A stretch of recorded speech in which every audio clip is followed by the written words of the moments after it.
মক্কার পবিত্র মসজিদুল হারামের ইমামদের মধ্যে সবচেয়ে পরিচিত নাম শায়েখ ডক্টর আব্দুর রহমান আস-সুদাইস। পবিত্র কোরআনের সুরলিত তেলাওয়াতের জন্য সারা বিশ্বের মুসলিমদের কাছে তিনি পরিচিত। সুদীর্ঘ 4 দশক ধরে ইসলামের প্রধান সম্মানিত এই স্থানের ইমাম হিসেবে দায়িত্ব পালন করছেন তিনি। শায়েখ সুদাইস মাত্র 22 বছর বয়সে 1404 হিজরি মোতাবেক 1984 সালের মে মাসে মসজিদুল হারামের খতিব ও ইমাম হিসেবে নিয়োগ পান।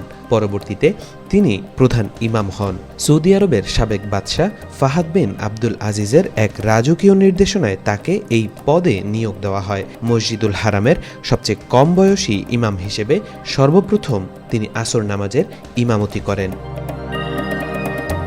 2012 সাল মোতাবেক 1433 হিজরিতে সৌদি আরবের মক্কা ও মদিনার পবিত্র 2 মসজিদের পরিচালনা পরিষদের প্রধান হিসেবে নিয়োগ পান। পবিত্র 2 মসজিদ পরিচালনা পরিষদের প্রধান হিসেবে 2014 সালে তিনি মসজিদে নববীতে প্রথমবার ইমামতি করেন। 2020 সালে মসজিদুল হারামে তার ইমামতিতে তারাবির নামাজে কোরআন খতমের 30তম বছর পূর্ণ হয়। কোরআন খতম উপলক্ষে প্রতি বছরের মতো তখনও সুন্দর কণ্ঠে দীর্ঘ সময় দোয়া করেন।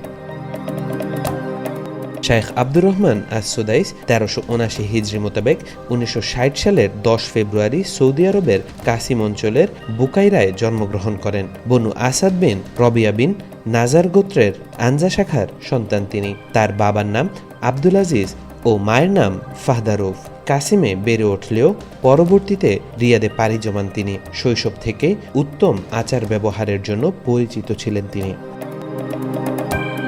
শায়েখ আল-সুদাইস বাবা মায়ের অনুপ্রেরণায় মাত্র 12 বছর বয়সে পবিত্র কোরআন হিফজ সম্পন্ন করেন। এরপর রিয়াদের মুসান্না বিন হারেসা ইবতেদায়ী মাদ্রাসায় প্রাথমিক পড়াশোনা করেন। 1979 সালে তিনি মাহাদ আল রিয়াদ আল ইলমি থেকে উচ্চ মাধ্যমিক সম্পন্ন করেন।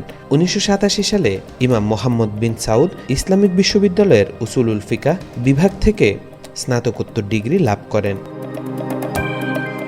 1995 সালে তিনি মক্কার উম্মুল কুরা বিশ্ববিদ্যালয়ের শরিয়া বিভাগ থেকে পিএইচডি ডিগ্রি লাভ করেন। পরবর্তীতে তিনি একই বিশ্ববিদ্যালয়ের শিক্ষক হিসেবে দায়িত্ব পালন করেন। 1995 সালে দুবাই ইন্টারন্যাশনাল অ্যাওয়ার্ডের বর্ষসেরা ইসলামী ব্যক্তিত্ব হিসেবে সম্মাননা পুরস্কার লাভ করেন। তাওফিকুল ইসলাম, আজকাল।